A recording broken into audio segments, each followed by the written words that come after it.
Before the suit, before the hero, there was the genius, the billionaire prodigy born into legacy and luxury. Anthony Edward Stark wasn't shaped by hardship, but by brilliance. The son of industrialist Titan Howard Stark and socialite Maria Stark, Tony's world was one of privilege, intellect, and endless opportunity. From an early age, he displayed an uncanny aptitude for engineering, crafting his first circuit board at age 4 and programming AI by age 8.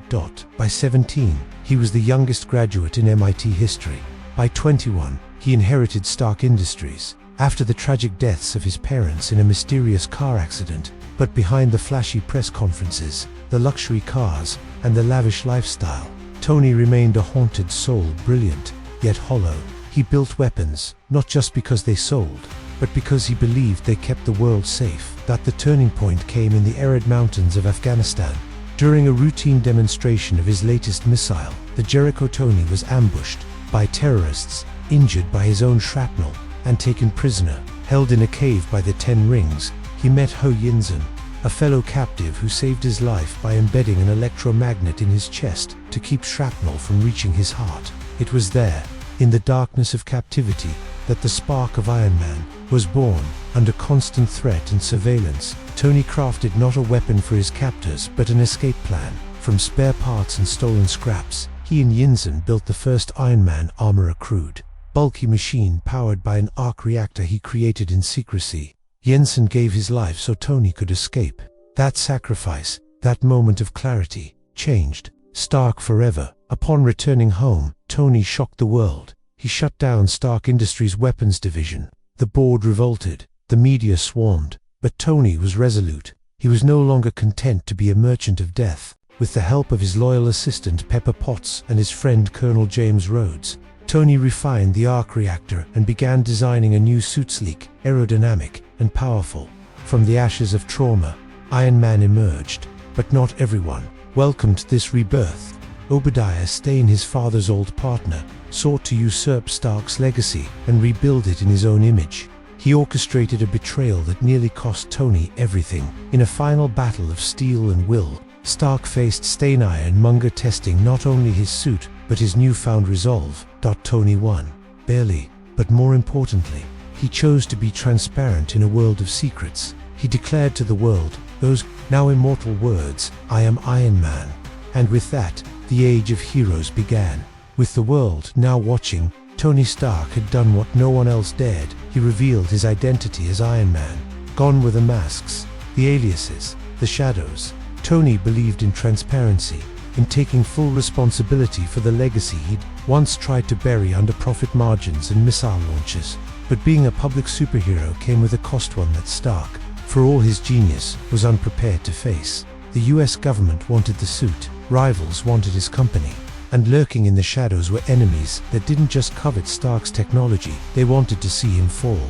Justin Hammer, a weapons manufacturer and Stark's inferior in both intellect and charisma, sought to replicate Iron Man's suit for military contracts. But Hammer lacked the brilliance, and instead, he turned to Ivan Vankos, son of a disgraced Russian physicist who once worked with Howard Stark. Driven by vengeance, Vanko built his own arc reactor-powered armor and became Whiplash. His attack at the Monaco Grand Prix nearly cost Tony his life. Fan forced him to realize the arc reactor in his chest was slowly poisoning him. Facing his mortality once again, Tony spiraled. He drank, he pushed away those closest to him.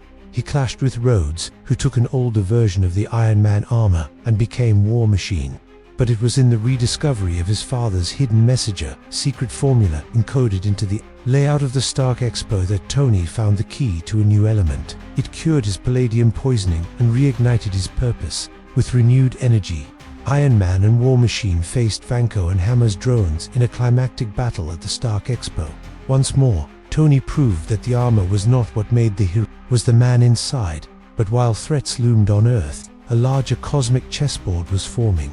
Enter Nick Fury. The enigmatic director of S.H.I.E.L.D. had been watching Stark closely. The Avengers initiative was underway, but Tony's volatile personality, ego, and recklessness made him a problematic candidate. Yet his brilliance was undeniable. Fury handed him a dossier, a whisper of a world about to change. Aliens, gods, super soldiers. Stark was no longer the center of the universe. In the meantime, Stark entrusted the future of his company to Pepper Potts, promoting her to CEO. Their bond deepened. Their dynamic evolved from flirtation to genuine love, tested by the chaos of a life filled with armor and enemies. But peace was never meant to last. Aldrich Killian, a brilliant but bitter scientist rejected by Stark years prior, returned with a new weapon extremis, a volatile serum that granted regeneration and explosive power. Killian operated from the shadows, using the manufactured terrorist persona of the Mandarin to manipulate public fear. Tony, haunted by anxiety attacks after the events in New York and the battle against Loki's alien invasion, was pushed to his mental limits. When his home was obliterated and Pepper nearly killed, Tony fought back not just with armor, but with heart. He summoned an army of remote-controlled suits, each uniquely designed, each a testament to his obsession with control. In the final confrontation, he destroyed all the suits, for Pepper, for peace, for himself, and then he removed the arc reactor from his chest. "I am Iron Man." The world saw Tony Stark as a hero, a billionaire savior in armor, a genius wrapped in sarcasm and sophistication. But behind the polished exterior, cracks had begun to form. The man who had once built the Iron Man suit in a cave to escape death was now confronting a far more complex prison in his own mind. The arc reactor in his chest, once a symbol of rebirth, was now killing him. The palladium core was poisoning his blood, and every new test showed it accelerating. Despite his best efforts, no substitute element worked. The very thing keeping him alive was also ensuring his death.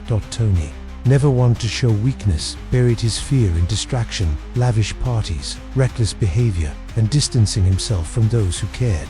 Pepper Potts, now CEO of Stark Industries, watched in growing frustration and concern. James Rhodey Rhodes, seeing Tony spiral, was torn between loyalty and duty. But there were greater threats brewing than Tony's own mortality. Ivan Vanko, the son of a disgraced Russian physicist, emerged wielding his own arc reactor-powered weaponry.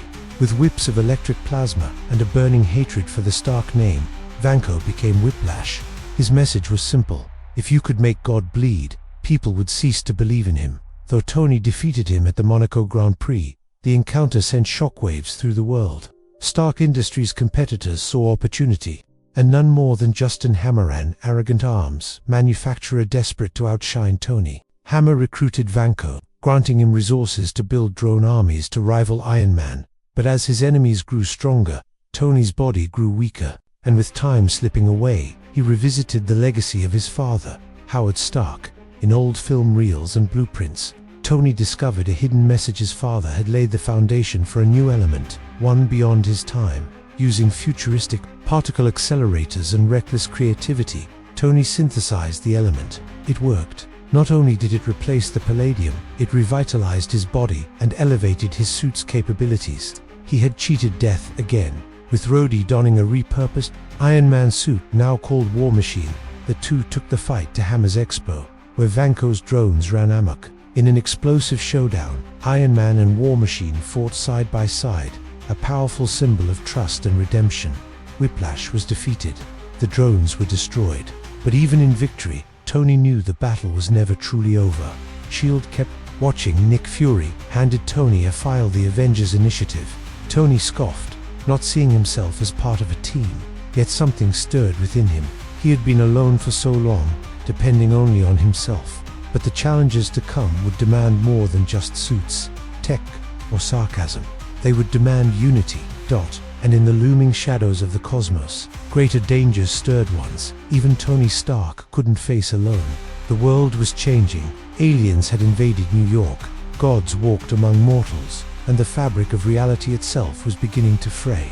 And at the center of this maelstrom stood Tony Stark, no longer just the genius billionaire in a suit of armor, but a founding Avenger. After the Battle of New York, something changed in Tony. The portal to space that swallowed a nuclear missile also opened his mind to the terrifying vastness of the cosmos. He saw death, destruction, and things no human was meant to see. He returned a hero, but also haunted. PTSD gnawed at him. He couldn't sleep. He built suit after suiters obsessed with protection, with control. The Iron Legion was born, but with it came new threats. Ultron was one of them.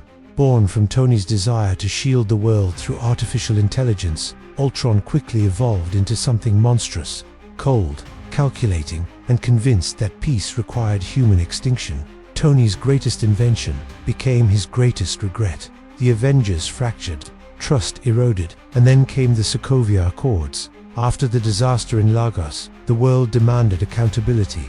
The superhero community was divided. Captain America believed in freedom of action. Tony, burdened by guilt and haunted by past failures, sided with regulation. Iron Man and Captain America clashed not just ideologically, but physically.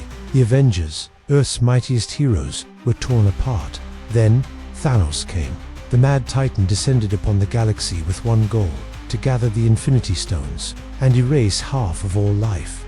Tony fought alongside Doctor Strange and Spider-Man on Titan. Despite their efforts, Thanos prevailed. With a snap of his fingers, he turned dreams into dust. Peter Parker vanished in Tony's arms. That moment shattered him. In the wake of the blip, Tony retreated. He found peace in isolation. He married Pepper Potts. They had a daughter, Morgan, Stark the light in his darkest hours. For the first time in his life, Tony had something worth losing. When the surviving Avengers proposed one final, impossible mission, time travel, Tony resisted. But the memory of Peter, the weight of failure, and the spark of hope changed his mind. He cracked time travel.